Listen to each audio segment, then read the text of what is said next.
Assalamualaikum warahmatullahi wabarakatuh. Waalaikumsalam warahmatullahi wabarakatuh. Alhamdulillahi rabbil alamin. Wassalatu wassalamu ala asrofil anbiya'i wal mursalin Sayyidina wa maulana Muhammadin wa ala alihi wa sahbihi ajmain. Ketemu lagi dengan Mr. TM dengan uraian ilmiah tinggi tentang metodologi, metafisika, tasawuf, eksakta ilmiah. Bertempat di kampus Taklim Ma'rifat Gresik, Balong Panggang. Judul yang kita angkat kali ini adalah agama wajib lewat metodologi. Metodologi itu apa sih? Isinya dua ya, syarat rukun dan caranya. Syaratnya apa dan bagaimana caranya, itulah metodologi. Jika kau nggak lewat itu metodologinya, yaitu syarat rukun dan caranya, kamu nggak akan ngerti agama dan bahkan kau akan sesat walaupun mengatasnamakan agama. Karena apa? Jalannya nggak ketemu, gurunya nggak ketemu, syaratnya, kendaraannya nggak ketemu semuanya. Nah, karena Tuhan itu maha pasti, maka semua yang turun dari Tuhan juga sifatnya sangat pasti ya. Berarti bukan dugaan, bukan keyakinan, kepercayaan, atau interpretasi, atau pemahaman, pengetahuan. Bukan. Dia berupa sistemik dan wajib lewat metodologinya. Yang jeli ya, kalimatnya Mr. TM ini sangat ilmiah tinggi ya, jadi yang jeli ya. Kalau tidak ketemu dengan metodologinya, kamu gak ada hubungan dengan Allah Subhanahu wa ta'ala. Walaupun sudah syahadat, gak terhubung, gak nyambung. Sholat gak nyambung, puasa, zakat, haji gak nyambung semua. Dan inilah kenyataan sekarang ya. Semua orang ngaku beragama. Agamamu apa? Islam katanya. Katanya juga mereka meyakini Islam adalah agama yang benar dan diridhoi. Lantas saya tanya, bagaimana caramu bersyahadat? Apa yang kau saksikan dalam syahadatmu? Bingung ya. Lah aneh ya. Dia sudah meyakini membaca Quran, sekolah pesantren, bahkan S1-nya di IAIN ya. Kemudian sampai doktoral, hafal Quran, rajin sholat sampai haji 3 kali. Ditanya, apa yang kau saksikan dalam syahadatmu? Loh. Berarti apa? Dia praktek agamanya tidak lewat metodologi, tapi lewat keyakinan. Nah itu dia. Sedang keyakinan akal itu relatif. Akalnya relatif, apalagi keyakinannya lebih rendah daripada akal, alias turunan akal, maka lebih relatif lagi. Padahal tadi ya, Tuhan itu maha mutlak, maka semua yang turun dari Tuhan sifatnya pasti mutlak, pasti konkret, dan pasti ilmiah. Yang ilmiah pasti bisa dianalisa. Syarat, rukun, cara, parameter, variabel, gaya, katalis, hukum, dan sebagainya pasti akan ilmiah. Nah itu dia. Nah sekali lagi ya, jika kau beragama hanya dengan keyakinan, pasti akan sesat. Walaupun kau pintar ngaji, rajin sholat, haji 3 kali, kemudian sudah islami ya, hafal Quran, tapi kamu masih sesat. Berarti ya, sia-sia seluruh praktek agamamu jika tidak lewat metodologi. Karena apa? Gak bakal nyambung. Sholat tanpa metodologi nyambung gak? Gak bakalan ya. Baru syahadat sudah gak ngerti. Jadi saya buktikan real ya di publik ya, di medsos ya. Saya Mr. TM menduga ya bahwasanya ulama-ulama dunia, kiai dunia, Ustadz, Gus, Buya Habib mursyid dunia, nggak ada yang ngerti prakteknya syahadat. Sehari, 2 hari, seminggu, 2 minggu, sebulan, 2 bulan, ternyata memang tidak ada yang ngerti. Maka grade saya tingkatkan ya. Saya tingkatkan sampai saya maki-maki.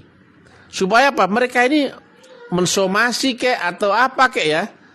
Membantah kek atau berargumen kek, keluar kandang gitu loh. Menanggapi uraian saya ilmiah tentang syahadat ya. Ternyata sampai saat ini tidak ada satu pun yang membantah. Karena mereka ternyata memang tidak ngerti. Syahadat itu bunyinya bersaksi, menyaksikan, bukan mengucapkan 2 kalimat. Nah, bersaksi dan menyaksikan itu harusnya ada yang disaksikan ya. Demikian juga mengingat Allah. Semua orang mengaku mengingat Allah, tapi ketika ditanya, apanya Allah yang kau ingat? Sudah bingung sudah. Berarti ya, sebelum kau beragama, kau wajib cari dulu metodologinya. Bukan cari tempat ngaji. Bukan cari ceramah, bukan cari kitab, bukan cari diskusi, bukan pula sholat, bukan pula masjid, bukan puasa, bukan tirakat, bukan mushaf, bukan pesantren. Di situ semuanya tidak menjamin adanya metodologi. Nah, yang jeli ya, seorang Nabi Muhammad di awal-awal tidak bergantung kepada Rabi Yahudi, betul ya? Tidak bergantung kepada pendeta Nasrani, betul ya? Tidak bergantung kepada syariat Kristen atau syariat Yahudi. Tidak bergantung kepada kitab Taurat, Injil atau Zabur, betul enggak? Tapi dia temukan dulu metodologi. Dia enggak langsung sholat seperti yang kita sholat itu, bukan ya. Setelah dia ketemu metodologi ya, nah diawali dengan baiat. Kemudian belajar teknik zikir. Kemudian suluk atau khalwat atau apa? Ini tapa brata ya bahasa orang umum ya, di Gua Hira. Kemudian membawa visi misi ketuhanan di dunia. Itulah metodologi. Setelah Mi'raj baru ada sholat, betul ya? Nah sekarang orang nggak tahu metodologi karena nggak ngerti sama sekali. Bahkan wajib dan penting metodologi nggak ngerti. Maka orang belajar agama sekarang ini langsung dengan syahadat. Walaupun apa yang kau saksikan dalam syahadat itu nggak ngerti dia. Asal ngucap ya toh? Asal sholat. Diajari sholat itu menghadap kiblat. Diawali wudhu. Takbir sampai salam, nutup aurat. Ya sudah gitu aja. Tapi saya tanya, apakah ada hubungan dengan caramu seperti itu dengan Allahu Subhanahu wa ta'ala? Apakah ada hubungan? Gak ngerti. Nah saya tanya ya, jujur aja ya. Apa yang kau ingat dalam sholatmu? Semua orang pasti mengaku Allah kan ya, karena keyakinan. Nah saya tanya, apanya Allah yang kau ingat?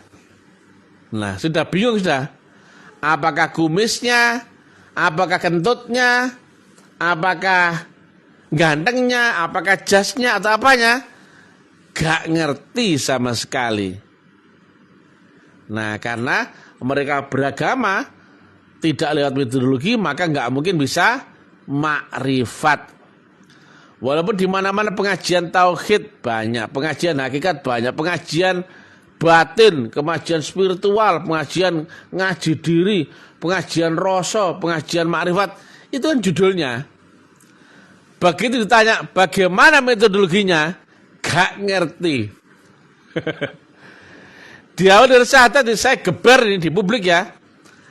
Bagaimana praktek syahadatmu? Apa yang kau saksikan dalam syahadatmu? Harusnya adalah menyaksikan Allah dan utusannya, betul enggak? Nah saya tanya, di manakah Allah yang wujud kau saksikan? Di mana keutusan Allah yang kau saksikan? Ya bukan loh. Baru syahadat apalagi sholat. Apa yang kau ingat dalam sholatmu? Lola ya. Jadi ya, Nabi Muhammad tidak bersyariat agama di awal-awal ya. Tidak pula membaca kitab sebelumnya. Tidak belajar dari Rabi Yahudi atau pendeta Nasrani. Tidak pula bersyariat, betul enggak? Berarti Lihat ya. Untuk kau atau kita beragama tidak perlu dengan ini semua. Saya tanya, apakah Nabi ngaji dulu baru ketemu metodologi? Tidak. Apakah Nabi juga nongkrongin ceramahnya Rabi Yahudi atau pendeta Nasrani? Juga enggak. Membaca kitab Taurat, Injil, Zabur? Enggak. Diskusi sama orang-orang Nasrani atau Yahudi? Juga enggak. Sholat? Enggak juga. Sering ke masjid? Wah, masjid belum ada ya. Puasa? Juga enggak ya. Biasa ya. Tirakat? Juga enggak ya. Biasa aja ya. Membaca kitab orang-orang dahulu? Enggak juga ya. Ke pesantren? Pesantrennya Yahudi atau Nasrani? Enggak. Berarti untuk kau belajar agama tidak perlu ini semua. Jelas ya? Yang kau perlukan adalah ini. Metodologi yang membuatmu melewati rukun syarat dan caranya agar bisa masuk ke dalam diri rohmu dan bisa membuktikan akhiratmu sekarang. Dengan demikian kamu dengan Allah ada hubungan. Akal bisa nggak terhubung dengan rohnya Allah Ta'ala? Nggak mungkin. Ibarat kamu mencari radio Prambors FM, dicari di gelombang di frekuensi, nyari FM di AM, nggak ketemu ya, nggak nyambung ya. Nah, jika Allah itu maha roh, maka hubungannya adalah dengan roh juga. Jika Allah ada di langit akhirat tertinggi, maka kau harus masuk akhirat juga, betul ya? Nah, ini dia. Nggak ada satupun ulama yang menerangkan cara masuk ke ilmu roh, masuk membuktikan akhirat sekarang. Berarti mereka cuman ilmu cerita. Cerita dari ngajimu, ceramahnya ulama, membaca kitab, diskusi, sholat di masjid-masjid, puasa, tirakat, membaca mushaf atau pesantren, ternyata itu masih akal. Ayo, saya ngomong live di publik ya. Silakan kalau ada ngerti caranya, silakan tunjukkan pesonamu ya. Ya kan? Saya tanya hanya dua yang paling dasar ya. Apa yang kau saksikan dalam syahadatmu? Nah, teorinya kan Allah dan Rasulnya ya. Yang mana yang Allah yang wujud kau saksikan, dan yang mana Rasul yang di zaman ini?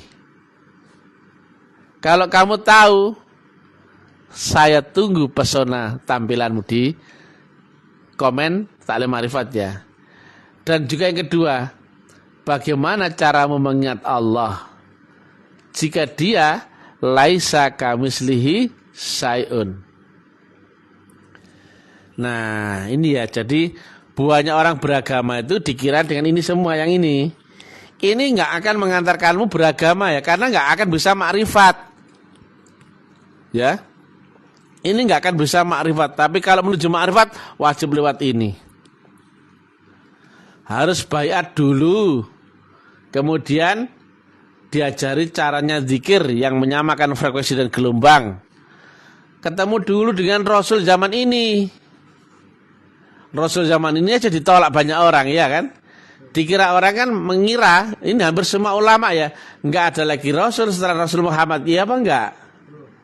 Loh, aneh kan? Hampir semua ya, Mas Fanta ya, betul ya? Bahwa Rasul Muhammad dan Rasul terakhir itu enggak? Dengan kajian metodologi ini berarti bukan. Tapi yang Khatamul Anbiya adalah nabinya, bukan rasulnya ya. Laqad ja'akum rasulun min anfusikum. Bukan nabi di zamanmu sendiri, tapi rasul. Betul ya? Nah, kalau Khatamul Anbiya memang iya, tapi Khatamul Rasul enggak ada tuh. Dan bunyinya banyak ya di ayat-ayat Al-Quran ya, di mushaf ya. Nah, berarti nggak perlu ngaji ya. Untuk mendapatkan metodologi perlu ngaji nggak? Nggak perlu. Dengerin ceramah? Nggak perlu. Membaca kitab? Tidak perlu. Diskusi? Sholat? Nggak perlu. Membaca Quran? Nggak perlu ya. Ke masjid? Nggak perlu. Puasa? Nggak perlu. Tirakat?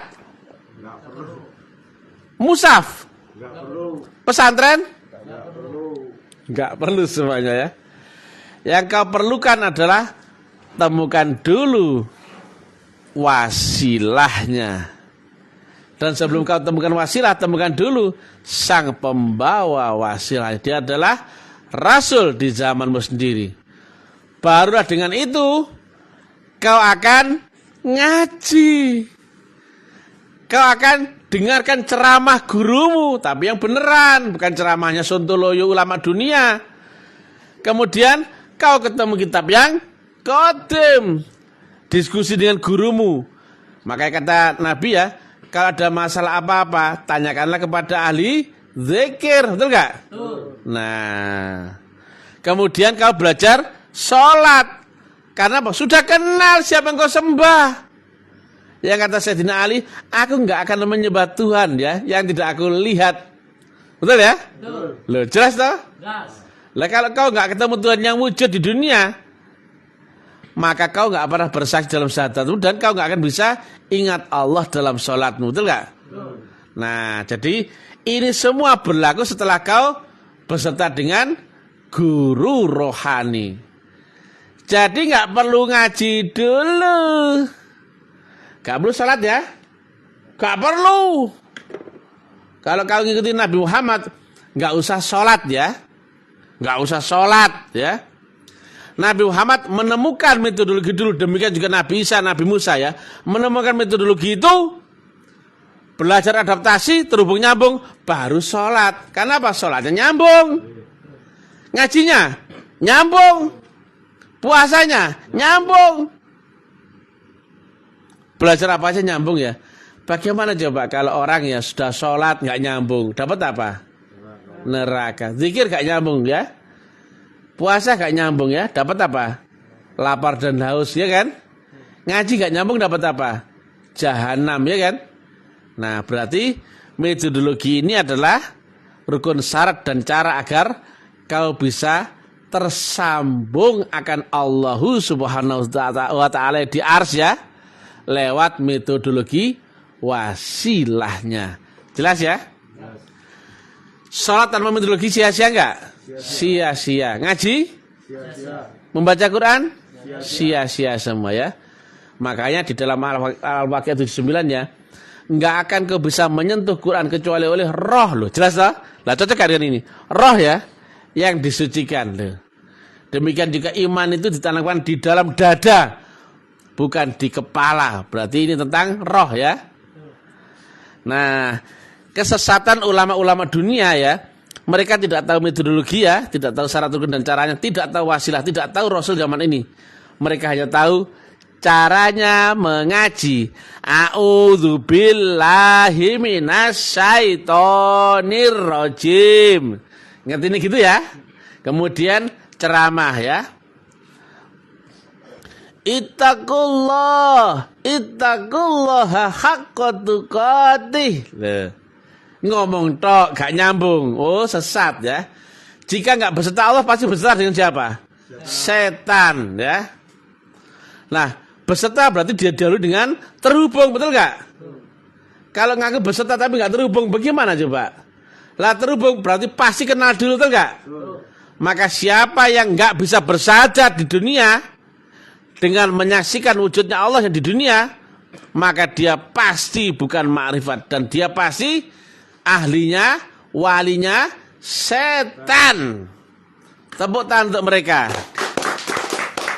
Hampir 99,999% manusia yang mengaku beriman, mengaku Islam sekarang adalah setan. Silakan dibantah, tapi membantah dengan ilmiah dong. Terangkan dulu bagaimana kau bersyahadat, apa yang kau saksikan, dan bagaimana caramu mengingat Allah. Kalau kau memang bisa mengilmiahkan itu, berarti kau benar ya. Tetapi kalau kau nggak bisa, kau memilih diam, berarti Mr. Sam yang benar. Jangan percaya cocoknya ulama, kiai, ustadz, buya, habib, ya. Jelas ya? Saya ulang lagi ya. Jika tidak beserta Allah, pasti beserta setan. Beserta Allah pasti didahului dengan kenal ya. Sebelum kenal kau pasti ketemu, betul gak? Maka siapapun yang nggak ketemu sifat wujud Allah di dunia yang disaksikan dalam syahadatnya, yaitu tentang kesaksian akan Allah dan Rasulnya di dunia, maka dia pasti beserta dengan setan. Walaupun dia haji, setan. Walaupun dia sopan, berbudi pekerti yang halus, luwes, lembut, dan tenang, setan. Pintar ngaji, setan. Ahli sholat, setan. Ahli ceramah, setan. Ya. Disebut kiai, setan. Disebut ulama, setan. Pakai sorban, setan. Jenggot panjang, setan. Paling gampang ya. Trial ya. Diuji saja. Apa yang kau saksikan dalam syahadatmu? Jawabannya adalah sederhana. Allah dan Rasulnya. Nah sekarang saya tanya.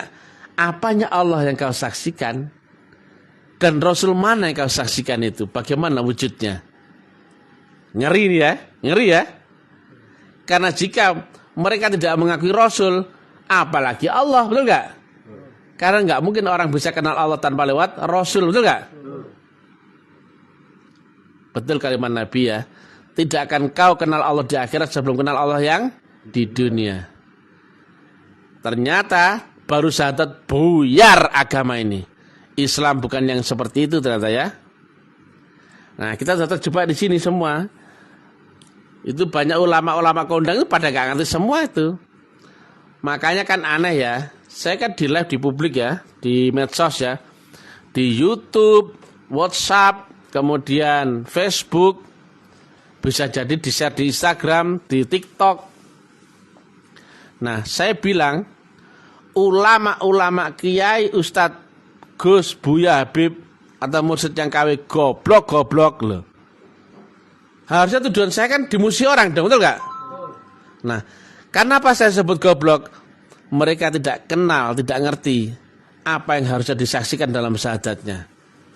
Kalau mereka ngerti, dia pasti akan memberontak dong, betul nggak? Membantah kalimat saya. Tapi karena mereka gak ngerti, ya sudahlah, mereka diam. Karena aneh ya, saya ngomong gak sopan ya, jancuk picek matamu asu, cukimai tailasu. Lo kok gak ditangkap polisi? Aneh ya, aneh gak ini? Aneh kan? Loh, misal TM sendirian loh ini. Padahal di luar banyak gak kiai? Ulama? Ustadz? Gus? Buya? Habib? Mursyid loh. Digoblok-goblokan sama Mr. TM seorang. Live di publik lagi nih. Gak punya rasa malu ya, betul kan? Sebab ditelanjangi sama Mr. TM ya. Di sana mereka punya umat ya, diagung-agung orang. Di sini dijanjuk-janjuk no, picek matamu asu, taek loh. Inilah ya, karena kami lewat metodologi tahu betul ya di mana kelemahan mereka. Ditanya paling dasar dia nggak bakal ngerti. Tapi masalah teori, jelimet dia. Kenapa? Dia berpikirnya agama itu secara teoritis ya. Maka teorinya hafal betul. Tapi ditanya praktek syahadat, buyar dia. Praktek zikir, buyar dia ya. Padahal mereka sakti gak itu? Sakti. Kaya gak mereka? Alim gak? Ahli ibadah gak? Jamaahnya banyak gak? Kenapa kau sesat semua? Karena dia, jika kau tidak beserta Allah, pasti beserta dengan setan. Ngeri-ngeri sedap ya. Kita bombardir terus ya dunia ini ya, agar manusianya tercuci dari dogma akan agama, mimpi ya. Mereka ini jarang tidur tapi banyakkan mimpi ya. Aneh, jarang tidur tapi banyakkan mimpi. Berarti agama cuman mimpi. Begitu ditanya di alam kenyataan, apa yang kau saksikan dalam syahadat tuh? Gak ngerti kan? Tapi di dalam angan-angan pinter dia. Allah itu ada karena dia maha ada. Kita ini hakikatnya tidak ada karena sesungguhnya yang ada hanyalah Allah yang maha ada. Teori. Lantas ya, di dalam sifat 20 dia menekankan wujud. Mana ada yang bisa aku saksikan? Mana wujudnya Allah bisa aku saksikan di dunia ini? Loh lah. Banyak seperti itu ya. Berarti sekali lagi ya, saya kurek-kurek ya hatimu, harga dirimu.